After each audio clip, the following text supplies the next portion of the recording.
పిప్పలభద్ర గ్రామ ప్రజలకి శుభవార్త అండి. ఏంటి శుభవార్త అని మీరు అనుకోవచ్చు.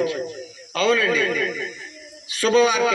యేసుక్రీస్తు ప్రభువుల వారు మీ ఊర్లోకి వచ్చారు, మీ వీధిలోకి వచ్చారు, మీ గల్లీలోకి వచ్చారు.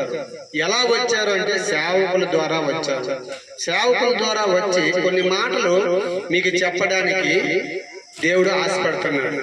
హల్లెలూయా, హల్లెలూయా. యేసుక్రీస్తు ప్రభువుల వారు చెప్తున్నారు ఏమిటంటే, మత్తయి సువార్త 11:28 చూసుకున్నట్టుగైతే, ప్రయాసపడి భారం మోసుకుంటున్న సమస్త జనులారా నా యొద్దకి రండి, నేను మీకు విశ్రాంతి కలుగజేసేదని అంటున్నాడు. హల్లెలూయా, హల్లెలూయా. ప్రయాసపడి ఉదయం లేచింది మొదలుకొని రాత్రి పడుకున్నంత వరకు వేదన వేదన వేదన వేదన. ఏమి తిందుమా, ఏమి తాగుదుమా, ఎక్కడికి పనికి వెళ్దుమా, నా పిల్లల పరిస్థితి ఏంటి, మా పిల్లల స్థితిగతులు ఏంటి, మా పిల్లల తాలూకా పనులేంటి, మా పనులేంటి, మేము ఎలా బ్రతుకుతాం, మేము ఎలా జీవిస్తాం, మేము ఎలా ఉంటాం అనేది ప్రతి ఒక్కరికి ఉన్న ప్రయాస. ఉదయం లేచి మొదలుకొని రాత్రి పడుకున్నంత వరకు కూడా ప్రయాస ప్రయాస ప్రయాస. అందుకే అంటాడు దేవుడు, ప్రయాసపడి భారం మోసుకుంటున్న సమస్త జనులారా నా యొద్దకి రండి, నేను మీకు విశ్రాంతి కలుగజేసేదని అంటండి. ఏంటండి? విశ్రాంతి కలుగజేసేదని అంటండి. అలాగే కీర్తన గ్రంథం 50:15 చూసుకున్నట్లయితే, ఆపత్కాలమందు నీవు నన్ను గూర్చి మొరపెట్టుము, నేను నిన్ను విడిపించెదను, నీవు నన్ను మహిమ పరచుదువు అని చెప్తున్నాడండి. హల్లెలూయా. దేవాది దేవుడు మనతో మాట్లాడుతున్నప్పుడు మనం శ్రద్ధగా వినాలి. వింటే దేవుడు మనతో మాట్లాడతాడు. వాక్యం ద్వారా కొంతమందితో మాట్లాడతాడు, ప్రార్థన ద్వారా కొంతమందితో మాట్లాడతాడు, సేవకుల ద్వారా కొంతమందితో మాట్లాడతాడు, అలాగే బైబిల్ ద్వారా కొంతమందితో మాట్లాడతాడు. అలాగా ఇప్పుడు మీతో దేవుడు ఎలా మాట్లాడుతున్నాడు అంటే సేవకుల ద్వారా మాట్లాడుతున్నాడు. మనము చూడండి, ఒక 5 నిమిషాలు ఎండలో ఉండలేం. ఈ ఎండలో ఉంటే మొత్తం ఒళ్ళంతా సంసం ఆడిపోయి ఒళ్ళంతా మంటల్లాగా ఎక్కిపోతుంటది. అదే నరకానికి వెళ్తే మన ఆత్మ నిత్యము నరకములో పడి కాలుతూనే ఉంటది. అందుకే దేవుడు ఏమంటున్నాడంటే, ఆపత్కాలమందు నీవు నన్ను గురించి మొరపెట్టుము, నేను నిన్ను విడిపించెదను, నీవు నన్ను మహిమ పరచుదు అని చెప్తున్నాడు. హల్లెలూయా, హల్లెలూయా.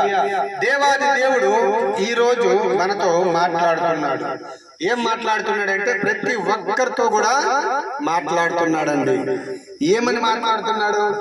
ఎవరు కూడా నరకానికి పోవద్దు, అందరికీ పరలోక రాజ్యానికి వారసులుగా చేస్తానంటున్నాడు. హల్లెలూయా, హల్లెలూయా. దేవాది దేవుడు పరలోక రాజ్యానికి నిన్ను నన్ను తీసుకెళ్ళడానికి కోసమే క్రీస్తు పూర్వము క్రీస్తు శకము నుండి కూడా దేవాది దేవుడు మనతో మాట్లాడుతూనే ఉన్నాడు. మనమే ఆయన మాటలు వినటం లేదు, మనమే నశించిపోతున్నాం, మనమే నిత్యాగ్నిలో పడిపోతున్నాం, నిత్య నరకంలో పడిపోతున్నాం. కానీ దేవుడు ఎప్పటికప్పుడే మనల్ని పరిశుద్ధపరుస్తాడు, ఎప్పటికప్పుడే మనల్ని శుద్ధి చేస్తున్నాడు. మనం చేసిన పాపాలు ఇన్నన్ని కాదు, మనకు తెలుసు మేము చేసిన పాపాలు ఏంటి పాస్టర్ గారు అని మీరు వచ్చి అడగచ్చు. మనం నడుస్తుండగా కాలు కింద చీమ పడిపోయి చచ్చిపోతే అది పాపమేనండి. మనం పలిక నీళ్ళు పడుతుండగా ఒక 4 ఆడలు తిట్టుకుంటుంటే అది మన చెవిలో పడితే పాపమేనండి. ఒక 4 మగవాళ్ళు బూత్తిట్లు తిట్టుకుంటుంటే అది మన చెవిలో పడితే పాపమేనండి. ఏది కూడా పాపమే. మనం విన్నది పాపమే, మనం చూచింది పాపమే, మనం ఆలకించింది పాపమే. ప్రతి ఒక్కటి పాపమే. అందుకే ఏమంటాడంటే, ప్రయాసపడి భారం మోసుకుంటున్న సమస్త జనులారా, ఒక్కరినిద్దరిని అంటలేదండి, సమస్త జనులకి చెప్తున్నాడు దేవుడు. నా కాడికి రండి, నేను మిమ్మల్ని శుద్ధి చేస్తాను, మిమ్మల్ని పరిశుద్ధి చేస్తాను అంటున్నాడు. శుద్ధీకరణ ఎవరి వల్ల వస్తుందండి? యేసుక్రీస్తు ప్రభువుల వల్ల మాత్రమే శుద్ధీకరణ వస్తుందండి.